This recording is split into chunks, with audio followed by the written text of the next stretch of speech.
वह मणिक माला और माता भगवती की स्वयं स्वरूपवान थी। वह महान शक्तिवान। वह राजा ओसो माला को धारण करके वह अपने विमान में बैठ कर के हवा में ही हमेशा उड़ते रहते थे। इसलिए उनका नाम उपचरी, ऊपर चलने के कारण उपचरी नाम पड़ गया था। और वह बड़े विशेष राजा, परमात्मा, धर्मात्मा एवं ब्राह्मणों को मानने वाले ब्राह्मणों के सामान ही लगने लगे थे।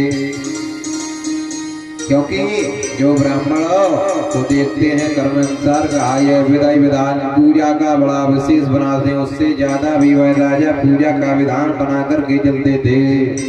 सुबह से लेकर के शाम तक बस केवल माता भगवती की पूजा की बातें करना। इसलिए लोग धीमे धीमे बस राजा गोपचरी को ब्राह्मण के रूप में ही प्राण पुकारने लगे थे। क्योंकि विद्वाना सा भवती च पंडिता, जो विद्वान होता है उसको पंडित ही कहा गया है। राजा जनक जी को पंडित कहा गया है और यहाँ उपचरी राजा को भी पंडित कहा गया है, ब्राह्मण के रूप सामान देखने वाले। विद्वाना सा भवती च पंडिता, जो विद्वान होता है उसको पंडित को उपाधि दी गई है। और ब्रह्म जानाति सा ब्राह्मणा, और ब्राह्मण उसे कहते हैं जो ब्रह्म को जानने वाला हो, उसे ब्राह्मण कहते हैं। ब्रह्म जानाति सा ब्राह्मणा और विद्वाना सा भवती च पंडिता, दोनों बातें बताई गई है। तृतीय बातों में शब्दों में बताया गया है विप्राणाम गो सेवानाम भिक्षावृत्तेन संस्कारयितो। जिस बालक के जो विप्र होता है उसकी क्या क्या पहचान है, वह गो सेवा करने वाला होगा, ब्राह्मण का बालक भिक्षावृत्ति करने वाला होगा और उसके बाद शांत रहने वाला होगा, उसको विप्र कहा गया है। तीनों बातें अलग अलग हैं। विप्र किसे कहते हैं, ब्राह्मण किसे कहते हैं, विद्वान किसे कहते हैं, तीनों बातें आप लोगों ने समझ ली हैं। इसीलिए लोग भागो मध्य मध्य में कभी कभी जो विशेष राजा विद्वान है उनको राजा का ना कह करके पंडित के शब्द से उच्चारण किया गया है। जैसे कि भागवत में भी आया है राजा बलि को पंडित कहा गया है, क्योंकि विद्वाना सा भवती च पंडिता। तो यहाँ पे जो शब्दों का विचार और विमर्श आ रहा था वह समाप्त होता है। उसी समय राजा आपस में बात करते हैं ऐसा कौन सा तप का प्रभाव है जिसके कारण राजा उपचरी पृथ्वी पर आते ही नहीं है, बस हवा में ही टहलते रहते हैं और पूरे विश्व की परिक्रमा कर रहे हैं, अनेकानेक स्थानों को देखते जा रहे हैं। कौन कौन स्थानों पर गए राजा उपचरी? प्रथम स्थान पर वाराणसी में गए, विशालाक्षी देवी के स्थान पर जाकर के उन्होंने चरण बंदन किया, वहीं से शक्ति प्रदान हुई थी। वाराणस्याम विशालाक्षी गौरी मुको निवासिनी चैतन्य मुसारणी प्रोक्ता सालंगधारिणी। तीर्थ में लंगधारिणी देवी के दर्शन किए। सालंगधारिणी वाराणस्याम विशालाक्षी गौरी मुख निवासिनी चैतन्य मुसारणी प्रोक्ता सालंगधारिणी। प्रयागे ललिता प्रोक्ता, प्रयागराज में ललिता देवी के दर्शन किए। प्रयागे ललिता प्रोक्ता काम के गंधमादने, गंधमादन पर्वत पर माता कामना देवी के दर्शन किए। काम के गंधमादने देवी की मथुरायाम तो पाताले पनमेश्वरी। पाताल में माता परमेश्वरी के दर्शन किए। देवकी मथुरायाम तो मथुरा में देवकी के नाम से प्रसिद्ध हो माता भगवती को दर्शन किए मंदिर में जाकर के। देवकी मथुरायाम तो पाताले च पनमेश्वरी चित्रकूटे तथा सीता। चित्रकूट में जाकर के सीता जी के दर्शन किए। चित्रकूटे तथा सीता विंदई विंध्यवासिनी। विंध्य पर्वत पर जाकर के विंध्यवासिनी के दर्शन किए माता भगवती के। विंदई विंध्यवासिनी गायत्री वेद वदनो पार्वती श्रीकृष्ण। और माता भगवती का गायत्री का वेद वदन करते थे, वेदांतों का पाठ क्रम करते थे माता भगवती के चरणों में। ऐसे राजा उपचरी थे। इस प्रकार से दर्शन करते करते एक माह बीत गया। एक माह जब बीत गया तो समय कुछ समय और बीता और राजा उपचरी अपना विमान लेकर के आकाश की ओर उड़ रहे थे। यमुना को पार करके अग्रम तमसा नदी को पार करने वाले थे। तमसा नदी को पार करने के बाद उसी के मध्य से निकली हुई आगे अग्रम यमुना नदी थी। तमसा और यमुना नदी के मध्य में उनका विमान रुक जाता है।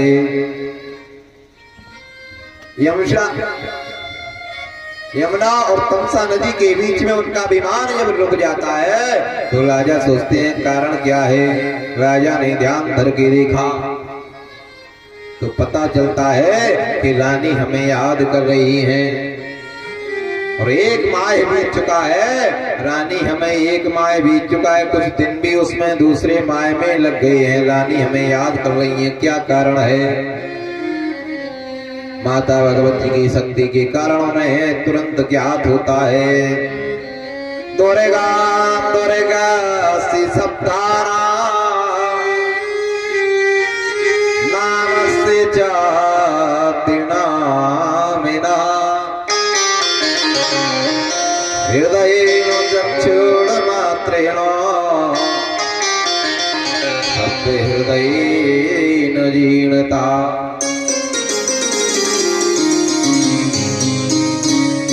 जब किसी शक्ति की कृपा होती है तो हृदय जवाब देने लगता है दोनों तरफ से।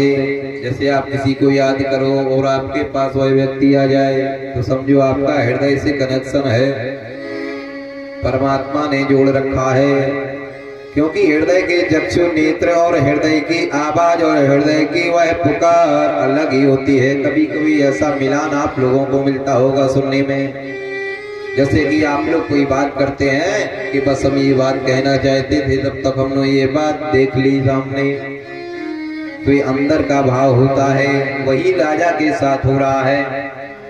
राजा उपचरी का जब विमान रुक गया उस समय देखा ध्यान करके तो पता चला कि रानी सभा में याद कर रही है। और ध्यान करके देखा तो पता चला कि रानी साहब का ऋतुकाल समाप्त होने वाला है और समाप्त होने वाला। और रानी ने उपदेशानुसार कुछ बोल रखा है, कहा अब तो हमें पुत्र कामना की इच्छा हो रही है और राजा साहब का आगमन नहीं हुआ है, ऋतुकाल समाप्त होने वाला है। और ऋतुकाल अगर समाप्त हो जाएगा तो संतान कैसे उत्पन्न होगी, यह तो ईश्वर का ही विधान है। राजा इतना सोच ही रहे थे, उसी समय राजा ने ध्यान धर के देखा तो यही पता चलता है। उसी समय तक कालो राजा अपने उसी पर बैठे हुए उपचरी राजा विमान में गंगा जल हाथ में ले लेते हैं, माता भगवती का ध्यान करते हैं। और माता भगवती का ध्यान करते हुए एक बरगद के पेड़ के पत्ते को तोड़ करके अवमंत्रित करते हैं, उसी पर वह जल छोड़ देते हैं। वह तेजोमय मंत्रों का जल छोड़ देते हैं और जल छोड़ने के बाद वह पत्ते को माता भगवती के नाम से ध्यान से प्रणाम करते हैं कि जाओ माता भगवती हमारे ऊपर कृपा करें। और यह पत्ते पे धरा हुआ जलो माता भगवती के चरणों का जलो वह हमारी रानी साहब के पास पहुंच जाए। तो सोचने लगे कैसे पहुंचाया जाए। उसी समय सोचा कैसे पहुंचाया जाए तो सामने देखा कि एक बाघ उड़ रहा है आकाश में। बाज पक्षी को बुलाया, आमंत्रित किया। पहले पक्षी सुना करते थे सभी की बातों को और इशारे पर भी चलते थे।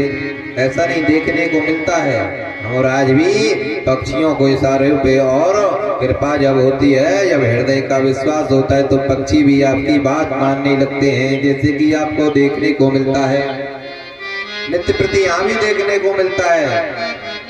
जो बलवान सिंह यादव है वो एक मयूर है, वह जाकर के मयूर को भोजन खिलाते हैं तो रामलाल नाम उसका रखे हैं। जैसे ही पुकारते हैं तो वह तुरंत रामलाल आ जाते हैं।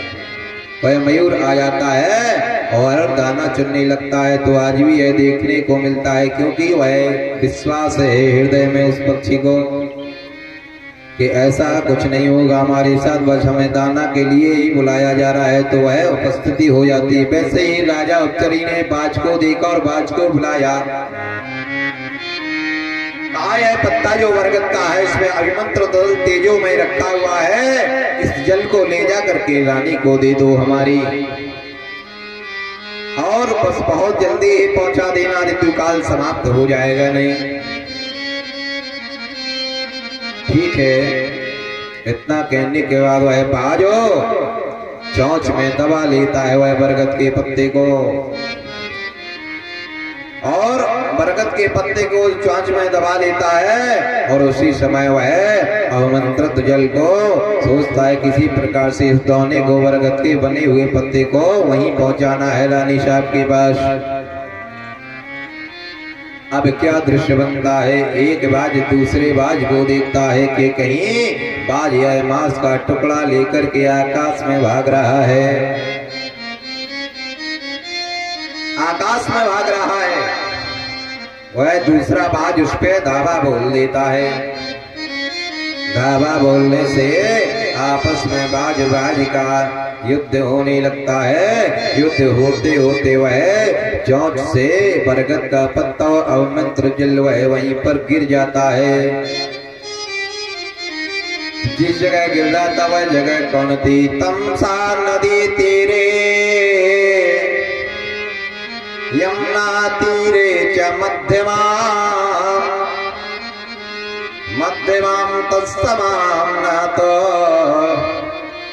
दृश्यत्य अद्रिका। उसी समय वह पत्ता नदी और तमसा नदी और यमुना नदी के बीच में गिर जाता है।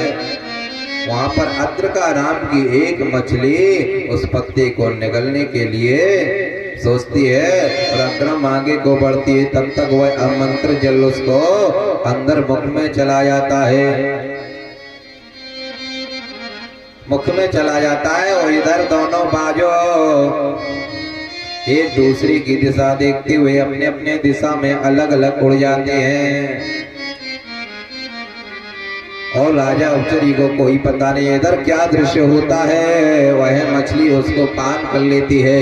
पान करने के बाद वह आमंत्रित तो जल, क्योंकि ऋतुकाल का आमंत्रित तो जलो माता भगवती की कृपा से वह अद्रिका मछली जाकर के गर्भवती हो जाती है। फिर क्या कृत बनता है? कृतेन अद्रिकाम पापेनो राजस्व नाम जन्मना, जन्मनः अप्सराया इंद्रस्य च चेतना।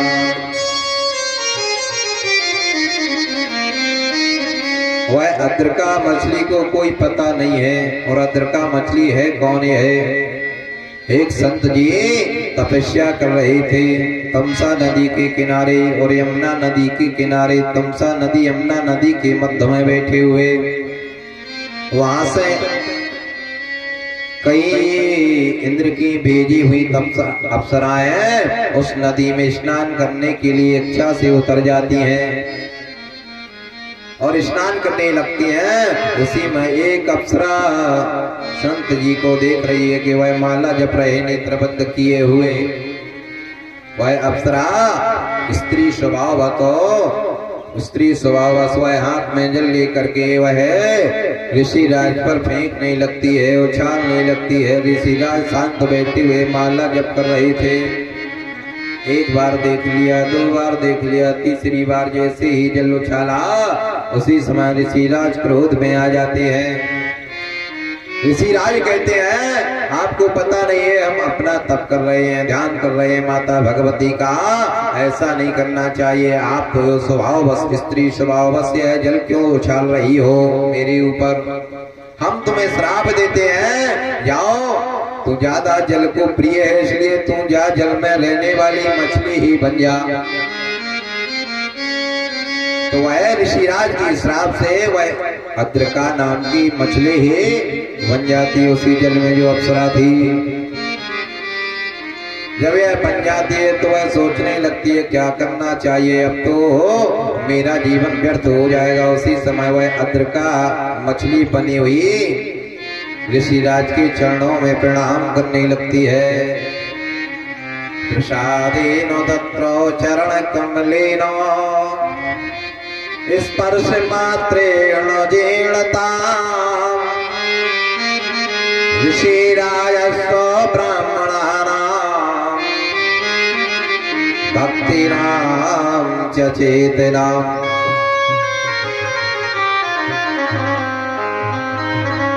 हे ऋषिराज, आपने ये ठीक नहीं किया है, अगर ठीक है श्राप कर दिया है तो इसकी मुक्ति बता दो, हमें क्षमा कर दीजिए।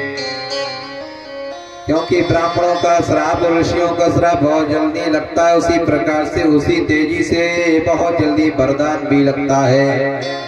ये भगवान स्वयं कहते हैं विप्र प्रसादात् धरणीधरो विप्र प्रसादात् कमलावरोहम् विप्र प्रसादात् अखिलेश्वरोहम् विप्र प्रसादात् जगदीश्वरोहम्।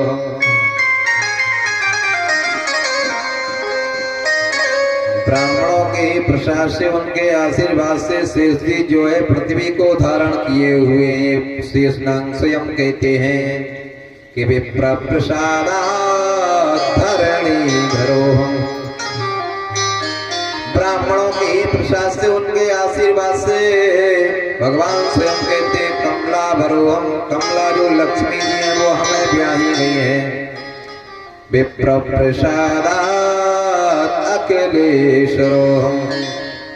भगवान कहते हैं ब्राह्मणों के प्रसाद से उनके आशीर्वाद से हम संसार में अखिलेश्वर कहाई। बताया गया है कि विप्र प्रसादात् जगदीश्वरोहम्। ब्राह्मणों के ही प्रसाद से उनके आशीर्वाद से संसार में हम जगदीश्वर कहलाए, ऐसी ब्राह्मणों की महिमा बताई गई है।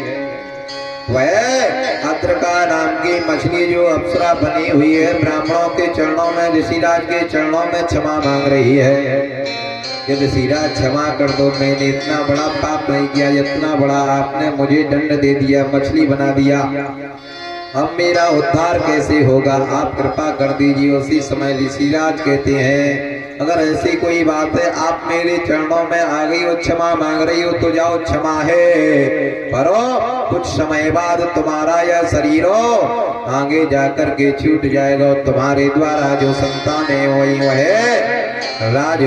राजा के रूप में संतानें प्रकट होंगी। ऐसा कह करके वह ऋषिराज माला लेकर के वहां से तमसा नदी से और दूर चले जाते हैं तपस्या के लिए। उसी समय वह आनंद में जल में विचरने लगी वह अद्रिका मछली। तो वही यह मछली थी जो अद्रिका ने वह अभिमंत्रित जल को पान किया तो क्या हुआ, वह गर्भणी हो जाती है। अद्रिकायां तथा अप्सराणाम इंद्रस्य च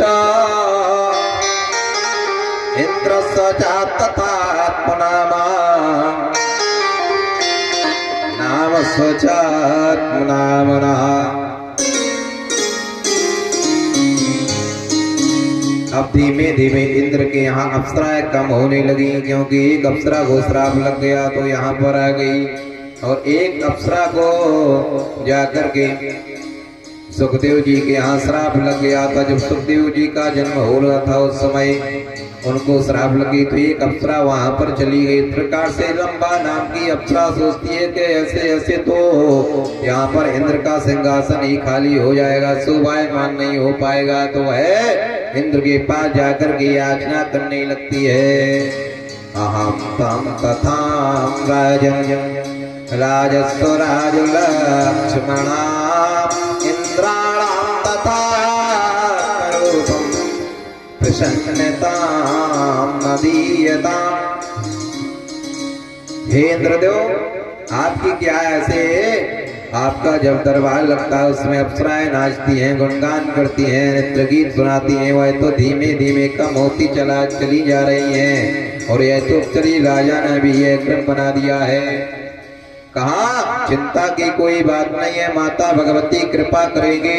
अभी हम गुरुदेव के पास जाते हैं। इंद्र वहां से गुरुदेव के पास चले जाते हैं। कहीं ऐसा तो नहीं है अप्सराओं को ले जा करके धीमे धीमे कहीं एकांत में या विलय कर रहे हो, बंधन कर रहे हो, और धीमे धीमे कहीं सिंहासन ना जाने लगे। इस प्रकार से वह चले जाते हैं। इधर क्या बनता है कृतो अद्रकायाम तथा नदी तेरे पृथकेन तस् समाभव पुत्र सतपात्मनामो तस् नामानि चेतना।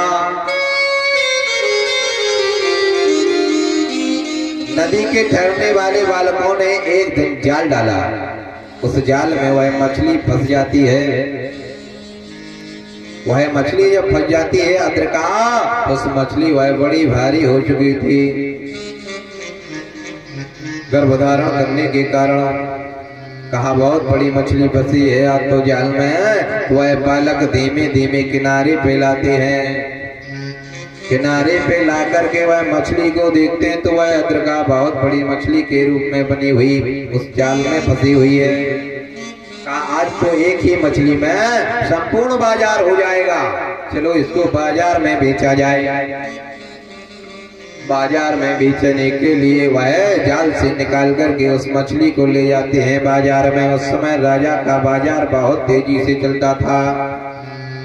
अद्रेण उपचरेण राजन उपचरेण राजस नामना राजस्व तत्व जन्मेन अद्रिकायाम स्थिता। बहुत से राजा पृथ्वी पे हुए पर उपचरी राजा ऐसे है जो उनके राज्य में कुछ भी आ जाए बिकना ही है। उसी समय उपस्थिति दी गई। कहा यह बहुत बड़ी मछली है, इसका आप मूल्य लगाइए। तो दुकानदारों ने मूल्य लगाया। बहुत कुछ मूल्य लगाने के बाद बेच करके उन बालकों ने पैसा लिया और पैसा को लेकर के तत्काल वह चले आते हैं। उसी समय उस मछली का मांस खरीदने के लिए कुछ लोग आ जाते हैं तो कहते हैं अरे इसी का मांस निकाल लीजिए। उसका जब पेट चीरा गया उससे एक जोड़ा उत्पन्न हो जाता है। अद्रका मछली से एक जोड़ा उत्पन्न हो जाता है। छोटे छोटे दो बालकों का जन्म होता है। छोटे छोटे दो बालकों का जन्म होता है। कहा यह दो बालक हैं? कहा नहीं, एक तो बालका लग रही। देखा ध्यान से तो एक बालका ही थी, एक बालक था। उसी समय कहा अरे यह तो बड़ी सुंदर बात है। यह धीमे धीमे शोर मच गया कि मछली के एक जोड़ा उत्पन्न हुआ है, एक कन्या एक बालक। राजा के पास ले जाया गया। राजा से कहा गया अरे यह जोड़ा मछली के द्वारा उत्पन्न हुआ है, आप इसको क्या करना है आप बताइएगा। उसी समय जिस केवटने के पुत्रों ने वह मछली को बेचा हुआ था वह पैसे वापस करके कहने लगे यह जोड़े को हमें दे दो, पर यह पैसे ले लो जो मैंने लिया हुआ था। मेला लग जाता है, सभी लोग कहने लगते हैं यह जोड़ा तो बहुत सुंदर लग रहा है, बहन भाई का जोड़ा है। अरे राजा से कहा आप मान जाइए, हमें यह दे दो। राजा ने कहा नहीं, अब यही रहेगा, ये राज्य करेगा। उसी समय याचना करने पर कन्या को दे दिया। कहा कन्या तुम ले जाओ, ऐसा बंटवारा कर लो।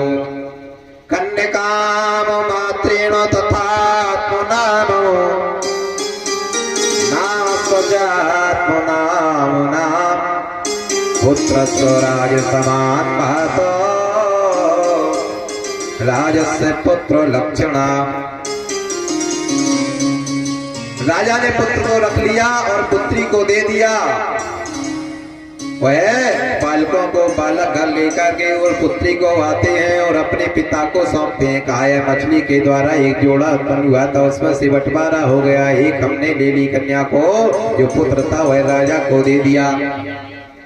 तो वह राजा जाकर के उस पुत्र को लालन पालन करते हुए जब बड़ा हुआ तो वह पुत्र राज्य का अधिकारी बना और वह राजा मस्त नाम राजा से प्रसिद्ध हुआ। वह पुत्र अद्रका नाम की मछली के द्वारा जो उत्पन्न हुआ। और यह कन्या का क्या कृत होता है? कृतेन कन्यकाम तथा स्वरूपो दुर्गंधानां तथात्मनां दुर्गंधानां तथात्मश्रियां स्पर्श मात्रेण नामनः। वह कन्या जैसे ही धीमी से बढ़ने लगी तो उसके शरीर से दुर्गंध आने लगी, तो कोई उसको छूता नहीं था और धीमे धीमे लोग उससे घृणा करने लगे। पर जो ही बड़ी हुई तो दुर्गंध कुछ कम और होने लगी, तो लोग उससे प्रेम करने लगे। प्रेम करते करते एक दिन वह पिताजी के साथ चली जाती है यमुना के किनारे। और पिताजी का यही काम था, इस तरफ से उस तरफ नौका ले जाना, नौका में ले जा करके इस तरफ से उस तरफ लोगों को पार करना।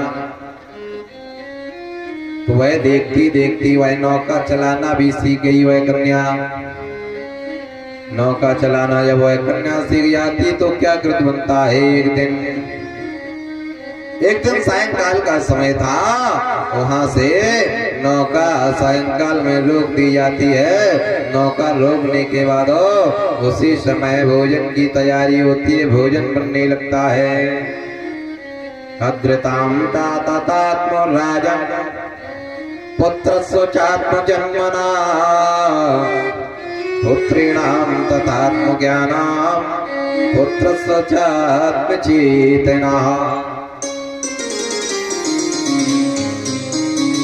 कितना बढ़िया शब्द आया है कि जितने भी लोग संसार में हुए हैं पुत्र को चाहते हैं, पर कम पुत्रियों को ज्यादा।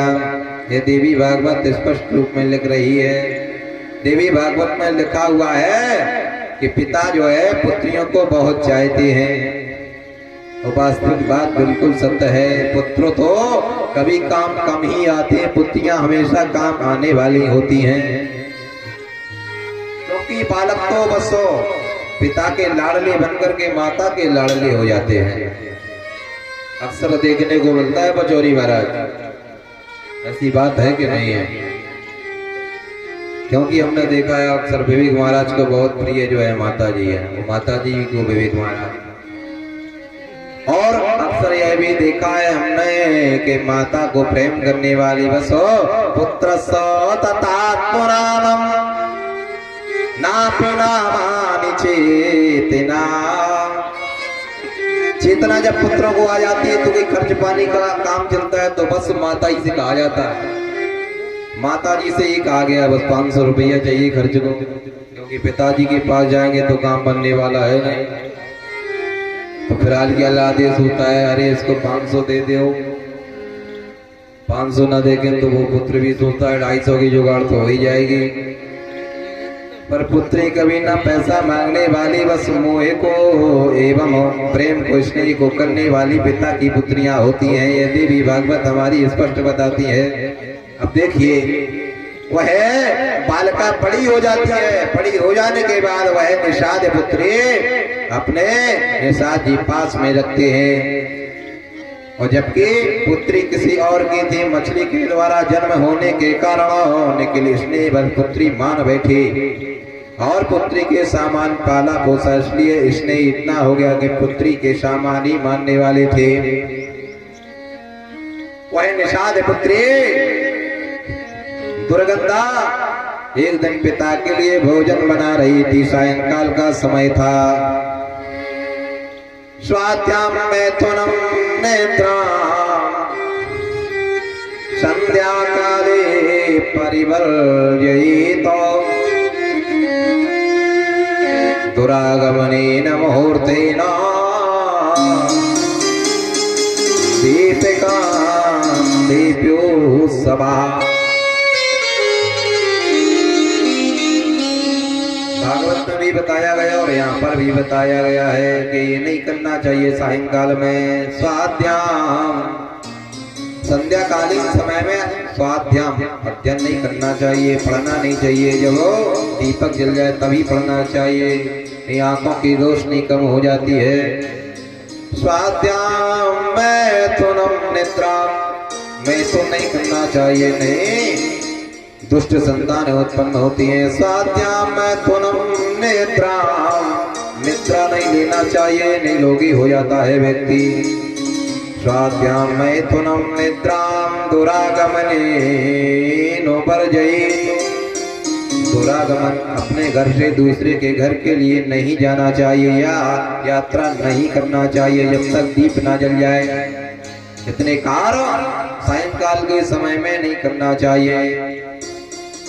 तब उन्होंने बताया है क्या कृत के किसके लिए कह रहे हो। तब निषाद जी वहां पर और सायंकाल का समय था। पुत्री भोजन की तैयारी कर रही थी और वहां से पाराशर ऋषि आ जाते हैं। पाराशर ऋषि तपस्या में लीन होते हुए सायंकाल में अपने देवालय की ओर जा रहे थे, तमसा नदी से और यमुना को पार करने के लिए। निषाद राज से कहते हैं कि आप हमें उस पार उतारो। सायंकाल का समय हो रहा है। उसी समय निषाद राज जी थोड़ी बहुत कथा वार्ता सुनते थे तो बताने लगे कि आप तो विद्वान हैं, आपको क्या बताना है, सायंकाल में नहीं जाना चाहिए। प्रभु आप यहीं बना लीजिए, अपना संध्या बंदन यहीं कर लीजिए, हम भोजन बना रहे हैं, आप अपने हाथों से बना करके भोग लगा देना। उसी समय पाराशर जी कहते हैं नहीं, हमें तो अभी जाना ही होगा। जब नहीं माने तो उसी समय कहा अब तो भाई हम जब नौका का अपना प्रणाम कर लेते हैं तो फिर चलाते नहीं हैं। अब नौका से हम उतर आए हैं, अब नहीं चला सकते हैं, ना ही उस पार आपको छोड़ सकते हैं। अगर ऐसी ही कोई आपकी हट है तो मेरी पुत्री भी नौका चलाना जानती है और मैंने इसको परिपूर्ण कर दिया है। देखते देखते चलाने लगी है तो मेरी पुत्री भोजन बना रही है, तैयारी कर रही है, मैं वो रुकवा देता हूँ, आपको छोड़ आएगी उस पार। उसी समय वही कहा, उसी समय क्या कृत बनता है। मस्तु गंधा सुगंधारा गंधारा कृतिकालयो कृतिकं तत्र मात्रेण स्वरूपिणं तत्व तेजोद्भवः। पाराशर जी महाराज का ललाट चमकता हुआ, तिलक लगा हुआ था और सायंकाल का समय हो रहा था। पाराशर ऋषि राज अपने देवताओं को ध्यान करते जा रहे थे। उसी समय पुत्री से कहा तो पुत्री कहती है ठीक है पिताजी, हम ज्यादा तो नहीं चला पाते, नाव पर छोड़ आएंगे बाबा जी को। पाराशर जी को उसी समय कहते हैं ठीक है आप बैठ जाओ। बैठ जाते हैं नौका में, नौका चलने लगती है, नौका मध्य में पहुंचती है। उसी समय पाराशर ऋषि कहते हैं आपने यह कब से चलाना प्रारंभ किया है, आप बड़ी सुंदर नौका चला रही हो। स्पर्शेन तथात्म स्वरूपम तत्स्वरूपम तथाथव मस्ते गंधा सुगंधेन गंधेन स्पर्श मात्रेण तः। उसी समय पाराशर ऋषि कहते हैं कि आपकी दुर्गंध आती है शरीर से, क्या इसको सुगंध कर दिया जाए। कहा अरे आप क्या सुगंध करोगे। वह कन्या कहती है ऋषि राजो मेरे तो जन्म से ही ऐसा ही कारण है, लोग मुझसे कोई प्रेम नहीं करते हैं और मेरी दुर्गंध को देख करके लोग दूर हटते हैं। आप ऐसी क्या कह रहे हो, ऐसा क्या प्रभाव हो सकता है। कहा आपके पूरे शरीर से दुर्गंध चली जाएगी, आप सुगंधा बन जाओगी। कहा मैं ऐसा आपके ऊपर जल छोड़ता हूँ औवेंद्र, तो आपको दुर्गंध आना बंद हो जाएगी।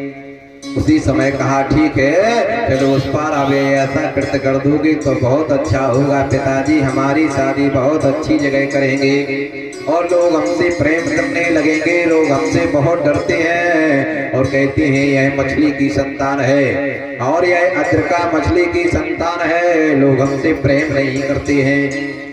उसी समय पाराशर जी ऋषि वहीं पर उतर जाते हैं और उतरने के बाद जल छोड़ते हैं, अवमंत्रित जल छोड़ते हैं। उसके शरीर से दुर्गंध खत्म हो जाती है। दुर्गंध खत्म हो जाने पर जब वह कन्या मुस्कुराती है, उसी समय वह कहती है प्रभु अब तो मेरे शरीर में सुगंध आने लगी है, यह आपने क्या कर दिया है, तो आपने बड़ी कृपा की है। तेजोमयम तथात्मप्रोहम पुरुषत्व तथात्मभव दुर्गंधमात्रेण सप्तार्थम स्त्री स्वभावेन भावेन चह। उसी समय स्त्री स्वभाव समय कन्या कहती है प्रभु पाराशर ऋषि राज अब मुझको चलना चाहिए, बहुत समय हो गया है, पिताजी याद कर रहे होंगे, बहुत समय बीत गया आपसे वार्तालाप करते हुए। उसी समय पाराशर जी कहते हैं अरे आप चिंता ना करो, आपको मैं और तेजोमय स्वरूपवान बना देता हूँ और आपके ऊपर कृपा होगी। कहा यह जल ग्रहण कर लीजिए। तेजोमयम तथात्मरो स्पर्शेन तथात्मभव तत्रोतं तत्स्वरूपं च पानमात्रेण सिद्धतः।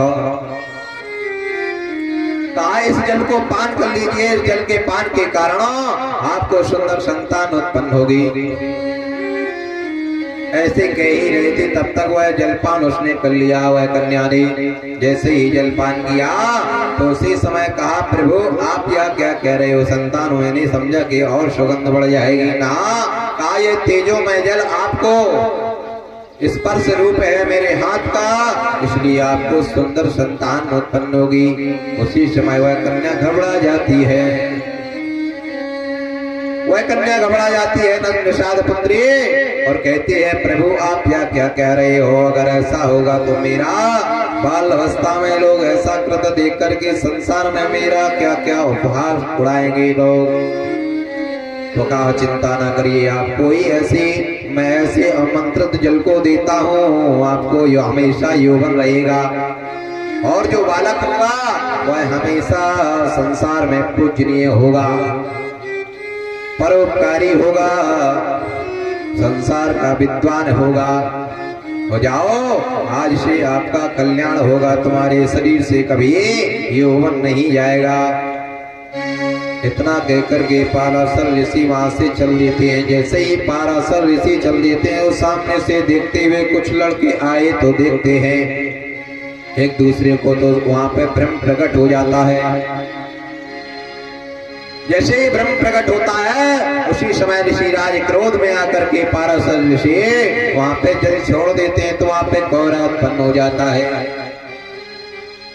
कहा ऐसा कहीं कुछ नहीं है, अगर ऐसा ही है तो यह कोहरा अब संसार से हटने वाला नहीं है और यह तो तेजोमय जल दिया है केवल। यहाँ पर तो अपने शक्ति को देखना चाहते हो तो बालकों से कहते हुए जैसे ही पाराशर ऋषि ने दोबारा जल छोड़ा तो पूरे संसार में कोहरा उत्पन्न हो जाता है, कोई दिखाई नहीं देता है। जब कोई दिखाई नहीं देता है, केवल शब्द और उच्चारण से लोग समझ रहे हैं कि फलाने की आवाज आ रही है, उसी समय सभी लोग चकित रह जाते हैं। चकित रहने के कारण वह बालक कहते हैं प्रभु आपने ये क्या किया, चारों तरफ कोहरा ही अंधकार धुंधकार सा छा गया है, ये क्या है। कहा यह तपोबल आपको दिखाना चाहते हैं, जो तुम मेरे अंदर प्रेम प्रकट कर रहे हो और अपने अंदर भी वह अंधकार को ले रहे हो। कहा ऐसा तपोबल का यह प्रभाव है। ऐसा देख ही रहे थे तो उसी कोयरे में जाकर के तत्काल तपोबल के कारण वह कन्या के द्वारा एक बालक का जन्म होता है। कशोर शीरारेण निषाद पुत्रिणाम पुत्रीणाम पुत्रात् पुत्रोद्भवा पुत्रीणाम कन्यकाम जन्माम ऋषि पुत्रीम तथाम भव। तप का प्रभाव के कारण उसी कोहरे में एक पुनः उस पुत्री से एक बालक का जन्म हो जाता है जो निषाद पुत्री खड़ी हुई थी। कुछ बालक देखती रहे, कृत कहा यह क्या देख रहे हैं हम, कहा यह तुम समझिए जो तुम मुझे यह दोष लगा रहे थे वह दोष देखने के लिए अगर ऐसी ही बात है तो देखो बालक उत्पन्न हो गया तेजोमय, और कहो तो ऐसे बालक अनेकानेक जल स्वरूप छोड़ते ही उत्पन्न हो जाएंगे। तो सभी लोग देख करके चरणों में पड़ जाते हैं ऋषिराज के पार्वती जी के, कहने लगते हैं प्रभु आप अपना तपो प्रेम पूर्वक हो समर्पित और क्रोध को आप शांत करिए, अब पता नहीं क्या होने वाला है, और आप यह कोहरा को समाप्त कर दीजिए, कोई दिखाई नहीं दे रहा। जैसे ही प्रसन्न हो जाते हैं, जैसे ही प्रसन्न होते हैं तो माता भगवती का ध्यान करते हुए जल को छोड़ते हैं। जैसे ही जल को छोड़ते हैं वैसे ही सूर्य दिखने लगता है। बोलो सिद्धेश्वरी मैया की जय। आदि शक्ति मां देव भवानी दुर्गा मैया नमो नमः।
दरबार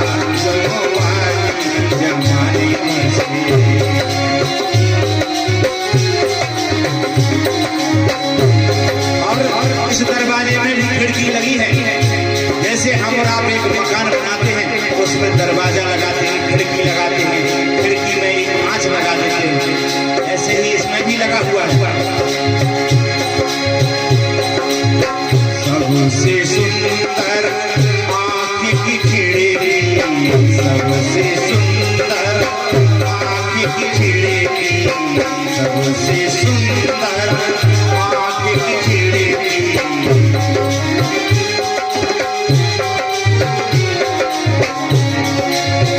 सबसे सुंदर ये आँख की खिड़की बनाई है भगवान ने, जिसमें ऐसा शीशा लगाया है, ऐसा आईना कांच लगाया है।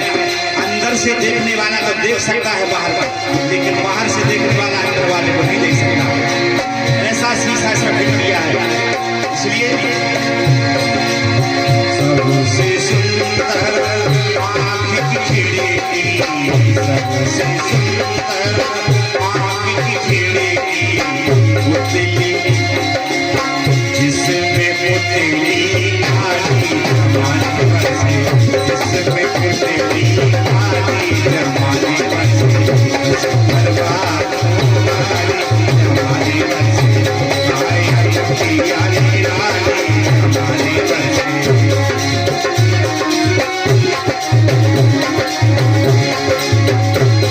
देखा होगा इस संसार में भी आपने जो भी खिड़की लगाते हैं उसमें हम ऐसा कांच फिट करवाते हैं हम अंदर से बाहर वाले को देख ले, लेकिन बाहर वाला मुझे ना देख पाए। ऐसा ही भगवान ने पहले से ही इस खिड़की में ऐसा ही कांच लगा के रखा है। अंदर वाला तो देख रहा है बाहर वालों को, लेकिन बाहर वाला उस अंदर वाले भगवान को नहीं देख पा रहा कि इसमें बैठा कौन है। इसलिए देना देना कर करते, देना देना कर करते, लेना देना इस संसार में देना है किसी को, देना है किसी को, एक कर करते हैं, बात करते हैं, लेने देने का काम। लेना देना कर करते, लेना देना कर करते,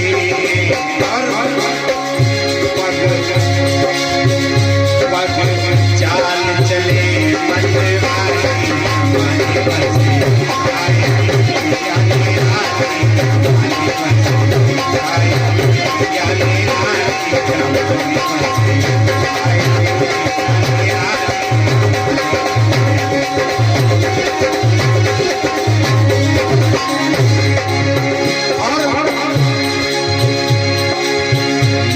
के भीतर रहती रसना, हमारे मुख के भीतर जिभ्या रहती है, रसना कहते हैं। मुख के भीतर रहती रसना, मुख के भीतर रहती रसना, मुख के भीतर, मुख के भीतर, मुख के भीतर रहती रसना, मुख के भीतर रहती रसना। तो वो उसका काम क्या है? सठे रस स्वादो, सठे रस स्वादो आए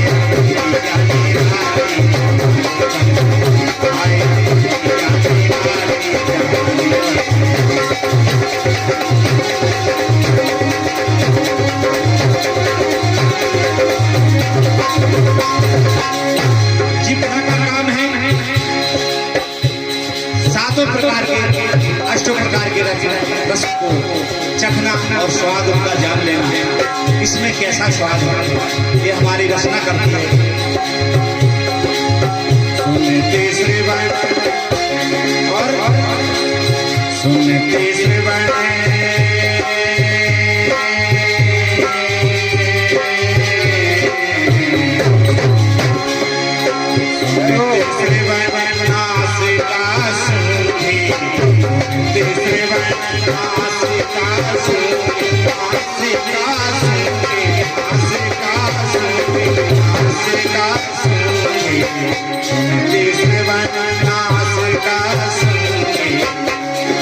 सुनने का काम हमारे श्रवण करते हैं, कान करते हैं, और नासिका का काम है सूंघने का, ये अच्छा है या बुरा है, इसका कैसा। इसलिए सुनते श्रवण नासिका सूंघे और वाणी करे बोला चाहिए। वाणी हमारी वाणी करती है। पानी करे बोला चांदी जमाने बसे,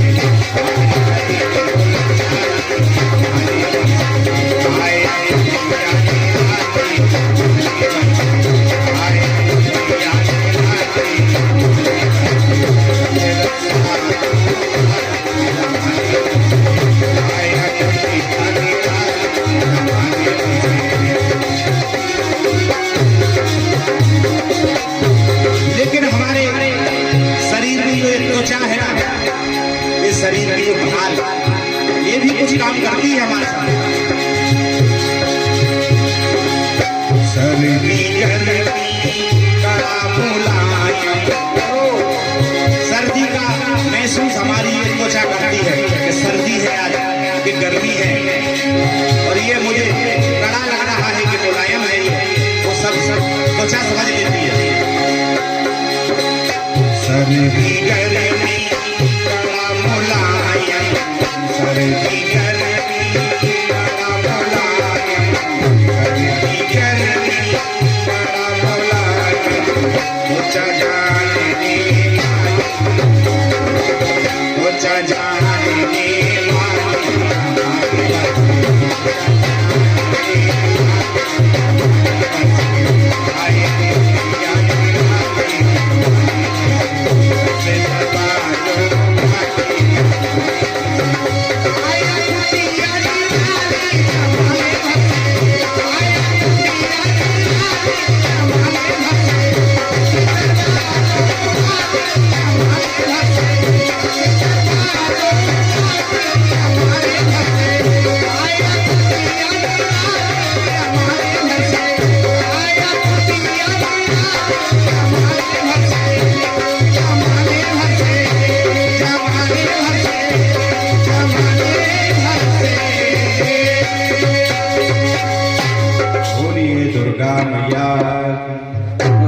श्री मैया की।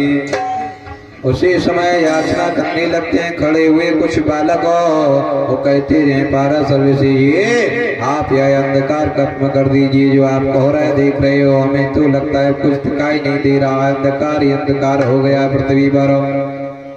उसी समय कहा जब तक अंधकार अंदर का खत्म नहीं होगा तब तक यह कोहरा खत्म नहीं होने वाला है। कहा मैंने कोई विचार नहीं बनाया आपके प्रति, ना ही है कन्या के प्रति। उसी समय कहा आपके अंदर अगर विचार आ रहे हो तो और भी तपोबल को देख लीजिए।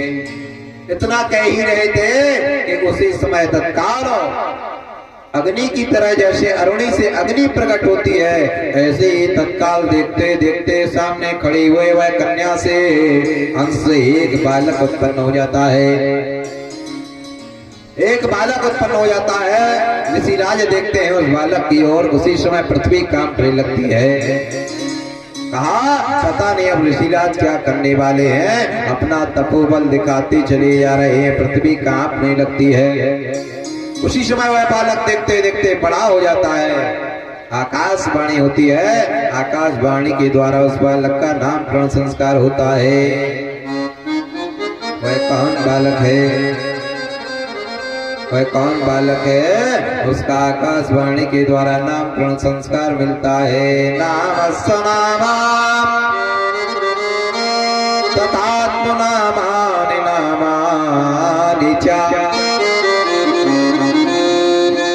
क्या नाम है? नामानि नामानि च 2 बार आया है। आप सभी लोग जानते हो क्या नाम है उस बालक का? उस बालक का नाम बता रही है हमारे भगवान भैया, कह रहे हैं महाराज भैया हमारी घाट में स्थापित है। बिल्कुल सत्य है और जो बता रहे हैं वो बिल्कुल सत्य बता रहे हैं बलवान यादव जी कि हाँ बिल्कुल मौरी घाट में जो उपस्थित बालक हैं आज इस क्षेत्र में, वही यह बालक उत्पन्न वहां पर हुआ है ऋषिराज के सामने। और वह कन्या निषाद पुत्री खड़े हुए देखते देखते जैसे अरुणी के द्वारा अग्नि प्रकट होती है, ऐसे उस बालक को देख करके लोग चकित रह जाते हैं और क्षमा मांगने लगते हैं पाराशर जी ऋषिराज से। कहने लगते हैं प्रभु अब यह कोहरा खत्म कर दो, मैं समझ गया कि आपका तो बहुत बड़ा बल और तेज है। उसी समय आकाशवाणी के द्वारा शब्द मिलते हैं वेदोत्पाद पाठेन मात्रेण द्वैपायेन नामिनः। दोनों नदियों के बीच में यह संगम हो रहा है, दोनों तमसा और यमुना के बीच की यह बात है, इसलिए दोनों के बीच में यह संगम होते हुए वार्तालाप चल रहा और इसलिए यह बालक उत्पन्न हुआ तो आकाशवाणी के द्वारा मिला कि इसका नाम द्वैपायन होगा। वेदोक्त पुराणेन वक्तानाम, वेद पुराण के रचयिता होंगे इसलिए इनका नाम वेद व्यासी होगा। कितना कहकर के आकाशवाणी माता भगवती की लुप्त हो जाती है। उसी समय वह कन्या कहती है प्रभु अब मुझे चलना चाहिए, इस बालक को क्या किया जाए। वह बालक स्वयं पाराशर ऋषि को प्रणाम करने लगा। जैसे ही पाराशर ऋषि को प्रणाम किया उसी समय पाराशर ऋषि भी प्रणाम करने के लिए दौड़ते हैं। उसी समय हाथ पकड़ लेते हैं वेद व्यास जी, कहते हैं प्रभु मर्यादा चली जाएगी और आप जैसा कहिए वैसा ही होगा। कहा आपकी माता का हमेशा ख्याल रखना। कहा हम माता के पास नहीं रह पाएंगे।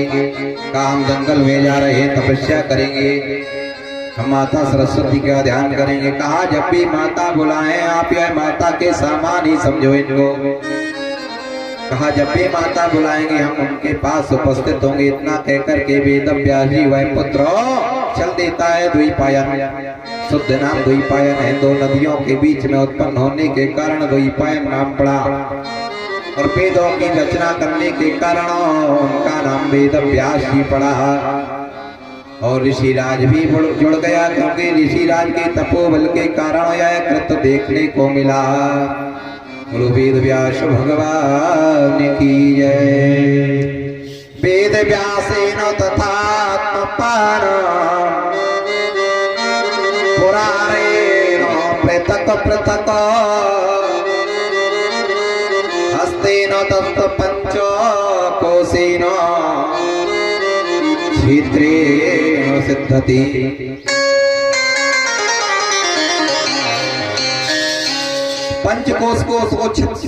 पंचकोश क्षेत्र को सिद्ध कर दिया गया कि जो पंचकोशी इतने क्षेत्र में पैर रखेगा उसके अपने आप विचार बदल जाएंगे। ये आज भी देखने को मिलता है। वेद व्यास की नगरी में जो भी विद्वान अगर स्पर्श करते हैं तो अपने आप विचार बदलने लगते हैं, क्योंकि बताया गया है उसी समय ऋषिराज चलने पड़ते हैं। ऋषिराज जैसे ही चलते हैं उसी समय कहा जाओ बेटा अपने पिता के यहाँ चली जाओ, कोई चिंता की बात नहीं है। कहा यह अंधकार है जो मैंने प्रकट जो कोहरा किया है यह लोगों को दिखाने के लिए कृत था और यह आज से हमेशा रहेगा। जब जब लोग पृथ्वी को स्पर्श दुष्ट दुराचारी उत्पन्न होंगे तब तक यह उत्पन्न होता रहेगा। यह आज भी देखने को मिलता है। अगर ऐसी कोई बात भ्रम की ना होती तो उस समय जो है कोहरा उत्पन्न हुआ था, यह उसी समय से कोहरा चला आ रहा है। और उसी प्रकार से वह वहां पर पुत्री अपने पिता के यहाँ वह दुर्गंधा लेती हुई सुगंध को चली आती है। और इधर क्या करते बनता है वेद व्यासेन तथात्मरामं वेदस्व व्यासेन वेदोद्भवां पृथक पृथक पुराणेन वाच्यतां तथात्मनः। वेद व्यास जी ने अनेक पृथक पृथक पुराणों के रचयिता हुए। इस प्रकार से वेद व्यास जी का नाम वेद व्यास पड़ा। व्यास भगवान की जय। दोबारा नाम संकीर्तन माता भगवती के चरणों में विक्रम बताते हैं किस प्रकार से उस कन्या को सुगंध के रूप में लोग सम्मान देने लगे। तो जहाँ माता भगवती की कृपा होती है वहाँ अपने आप सम्मान होने लगता है। आदि सत्य महादेव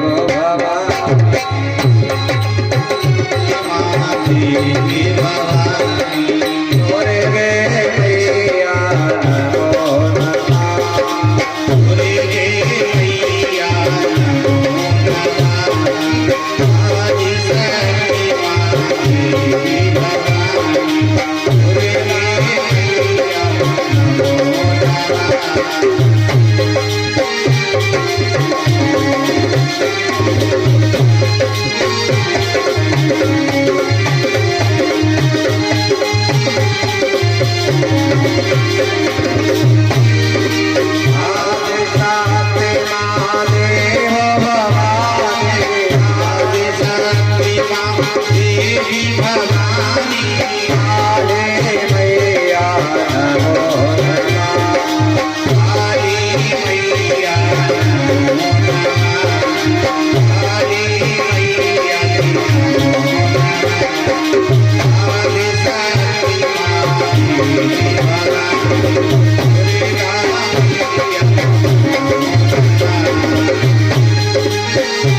सिद्धेश्वरी मैया की जय।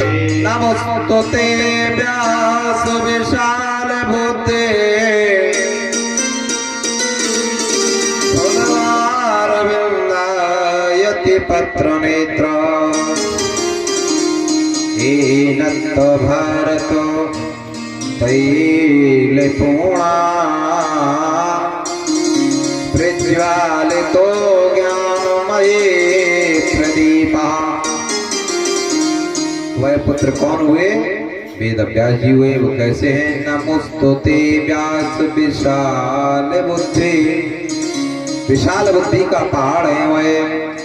फुलवारविन्दा यति पत्र नेत्र, उनके नेत्र कैसे हैं? फुलवारविंद्रा, जैसे एक फूल का बाग होता है ना, उसमें बहुत फूल खिले होते हैं, उसमें जो सुंदर सा फूल होता है लोग देखते हैं वो बहुत सुंदर है, तो वैसे उनके नेत्र हैं, सुंदर से भी सुंदर से भी सुंदर। ऐसे बुद्धि के पहाड़ हमारे व्यासी भगवान हैं। नमस्तुते व्यास विशाल बुद्धि फुलवारविन्दायति पत्र नेत्र एनत्त भारत। भारत में जैसे उत्पन्न होने वाली जो भी शक्तियां हैं, यह महान बताया गया है। देवी भागवत में यहाँ तक लिखा है कि यह भारत को ही महान बताया है कि जो भारत में जन्म ले लेता है समझो उसका तरन तारण होता है।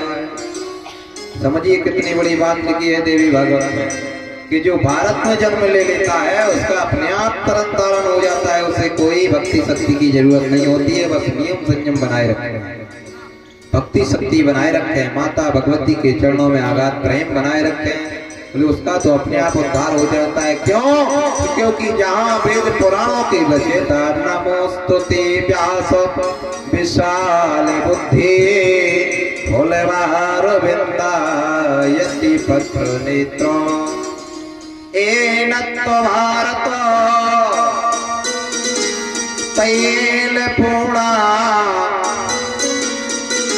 प्रज्वालितो ज्ञानमयी प्रदीपा। वो एक ज्ञान के दीपक है वेद व्यास जी। ऐसी नगरी में जहाँ आप बैठकर की कथा सुन रहे हैं और ऐसे देश में जहाँ बैठकर की कथा सुन रहे हैं, माता भगवती कहती हैं ऐसे नगरी में ऐसे क्षेत्र में अगर जन्म हो जाता है तो उसको पुनः जन्म नहीं लेना पड़ता है। वह स्वयं माता भगवती कहती है हमारे यज्ञ के सामान स्वरूप हमारा जो बना हुआ अनेकानेक सुखमय वह हम में ही लीन हो जाता है। बोले उसमें कोई भेद नहीं है। ऐसे वेद व्यास जी जहाँ प्रकट हुए उसो भारत की क्या कहना, जिन्होंने अनेकानेक पुराणों की रचना की हो। व्यास विशाल बुद्धि फुलवारविन्दायति पत्र नेत्र एनत्त भारत तैलपूर्णा।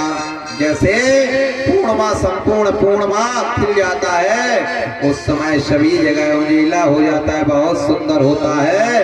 ऐसे हमारे बुद्धि के दीपक हैं वेद व्यास जी, गुरु व्यास भगवान।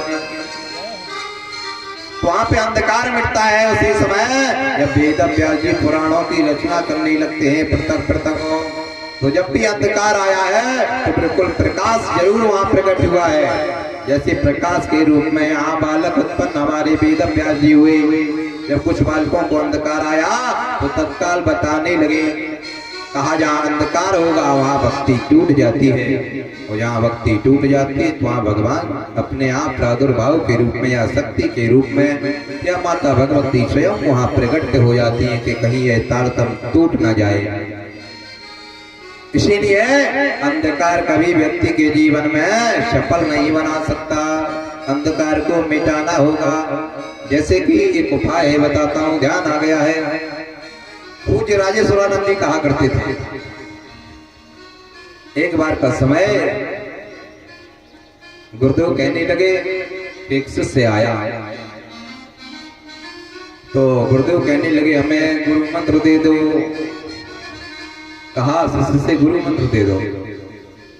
शिष्य हंसने लगा कि प्रभु आप हमसे गुरु मंत्र ले रहे हो, हम आपसे गुरु मंत्र लेने आए।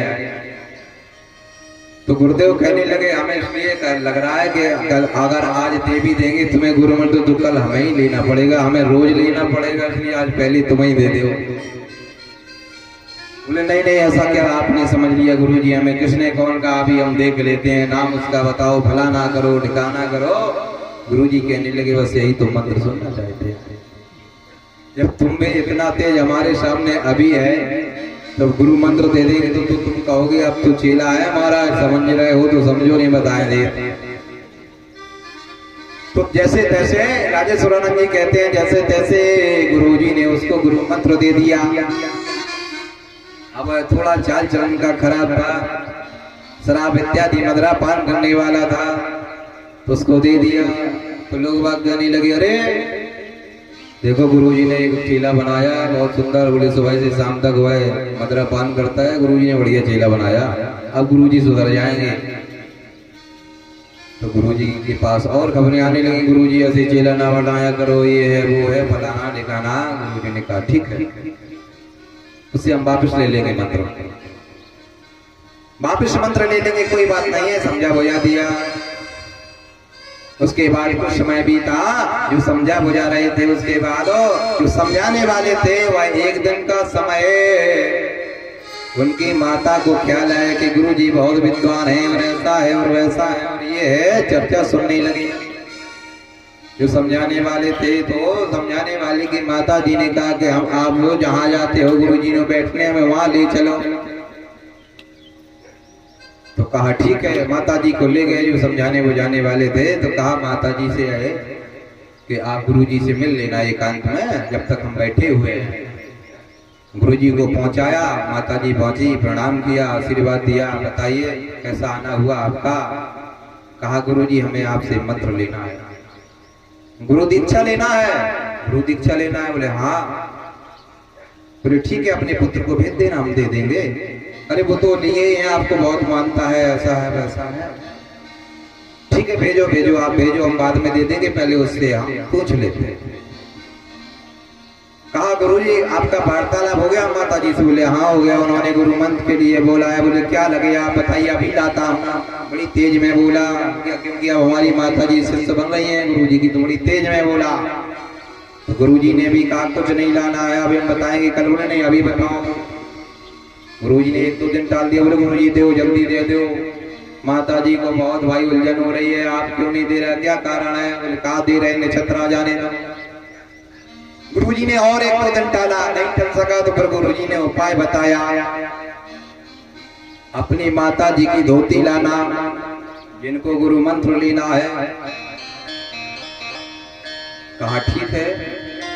उसको चक्कर में पड़ गया, रात भर नींद नहीं आई कि धोती से कौन सा गुरु मंत्र दिया जाए।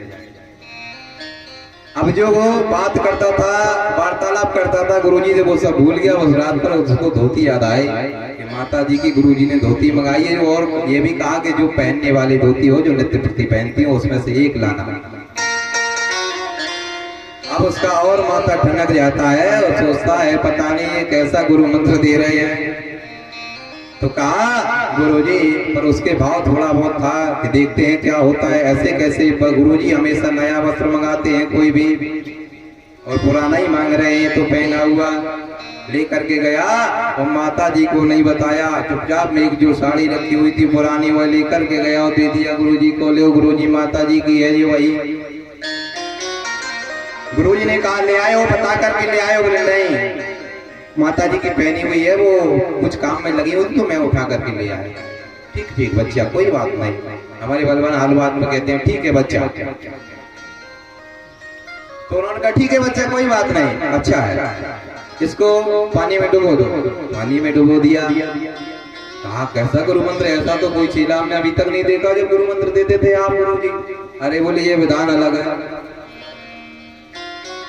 अब ये विधान की अलग की बात गई तो उसके और माता ढलका, ऐसा कैसा विधान है, ये पुराने वस्त्र और धुल के और ये सब हमसे धुलवा रहे हैं। बोले कहा ठीक है। बोले जाओ इस वस्त्र को सूखने के लिए डाल दो, जहाँ हमारे वस्त्र पड़े हैं, जहाँ हमारे वस्त्र सूख रहे हैं वहाँ माता जी की हमारी धोती सूखेगी।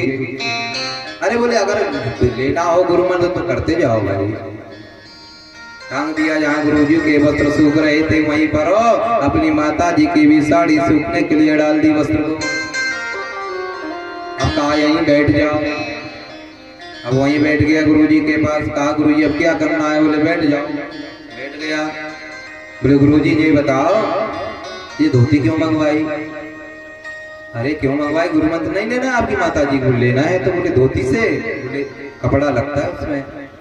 बोले कुछ नए हमारे पास मंत्र हैं, कुछ पुराने हैं, तो पुराने में पुरानो लगत है, नए में नौ लगत है। समझाया पर उसको समझ में दूसरी बात आ रही थी। बोले नहीं गुरुजी समझ नहीं आ रहा, आप कुछ विचार दूसरा है। क्या विचार है? कहा दोगे या नहीं? ये नाटक है ये सब। नाटक नहीं है, विधान है ये बेटा, विधान है। अच्छा कल देंगे। यदि गुरुजी कल देंगे, आप तो कह रहे थे बस धोती लिया और गुरु मंत्र हो जाएगा। बोले नहीं तो फिर लिवा दो। माता जी को जब तक गया तब तक वह धोती खिसक जाती है और पृथ्वी पर गिर पड़ती है, मटमैली हो जाती है। फिर गुरुजी ने आवाज लगाई, बेटा इधर आओ। बच्चा आया। बोले धुल करके इसको डाल दो सूखने के लिए, ये खिसक गई है हमारे वस्त्रों के बगल से। तब तक धीमे धीमे गुरुजी का समय हो गया लोगों को मिलने के लिए, तो लोग आने लगे और वो वस्त्र डाल रहा था सूखने के लिए माता जी का गुरुजी के वस्त्रों के बगल में।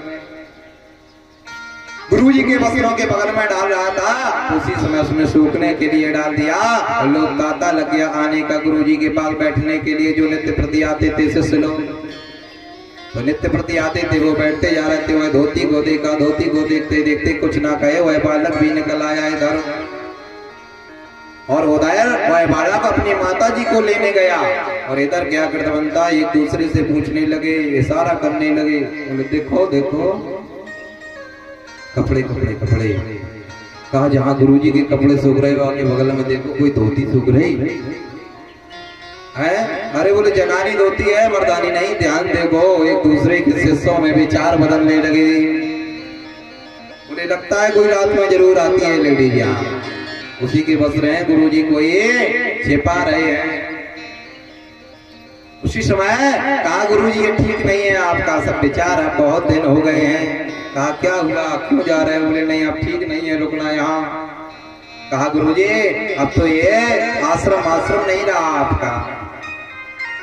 कहा पता नहीं आपके बगल में ये कौन वस्त्र डाल गया, क्या है? हमें कारण समझ में नहीं आ रहा। ये तो भीगे है, हमें लग रहा अभी किसी ने स्नान करके ही किसी स्त्री ने डाली है। कहा बता नहीं सकते हम। बोले ना बताओ, हम तो सब समझ रहे हैं। सभी लोगों ने समझ लिया और अनेकानेक विचार बनाने लगे गुरुजी के लिए। विचार बनाते हुए तब तक एक उसमें और पहचानने वाला पड़ोसी था, वह कहने लगा रही तुम्हें पता नहीं है ये फलाने की माता जी की साड़ी है, ये नित्य प्रति कभी कभी हमने मंदिर में देखा है उनको पहने हुए हैं। बोले हाँ। और विचार बदल जाती। बोले भैया यहाँ से स्थान छोड़ दो। उसी समय गुरुजी उसका हाथ पकड़ लेते हैं, बैठा लेते हैं। बोले यहीं बैठ जाओ। विचारेण तत्व समाम भासो विचारेण तत्व सिद्धति स्पर्श मात्रेण तथात्म ज्ञानम पुत्रस्य तथात्मनः। कहा बेटा जो शिष्य होता है वो पुत्र के समान होता है, पर विचार तुम्हारे नहीं मिल रहे तो थोड़ी देर बैठ जाओ। बैठ गए। जब तक वह माता जी वह पुत्र आ गए सामने। कहा माता जी का मिलने वाला है, गुरु मंत्र दे दीजिए। कहा पहले इनसे ले लीजिए वार्तालाप आप। कहा क्या हुआ? कहा यह कह रहे हैं कि आपकी माता जी की साड़ी यहाँ क्यों सूख रही है और आपके वस्त्रों के बगल में क्यों सूख रही है। मार तमाम की बातें ऐसी हुई, आपस में लड़ना झगड़ना प्रारंभ होने वाला था। तब तक गुरुदेव हाथ लगाते हैं, गुरुदेव पूरी बात बताने लगते हैं। कहा यह संसार सागर है, कोई किसी को छोड़ने वाला नहीं है, पर ये विचारों की भावना है। इतना कह करके तत्काल उस बालक ने बताया कि गुरुजी ने ऐसा ऐसा बोला था। तो कहा इसलिए तो बताया गया है कि विचारों की भावना है, हमेशा स्त्रियों को एकांत में नहीं बैठना चाहिए, इसीलिए आश्रम की एक मर्यादा होती है। ऐसा विचार बनाते हुए सभी शिष्यों को समझाया, पर शिष्य नहीं माने। ना मानने पे गुरुजी एक दिन क्या कृत्य करते हैं।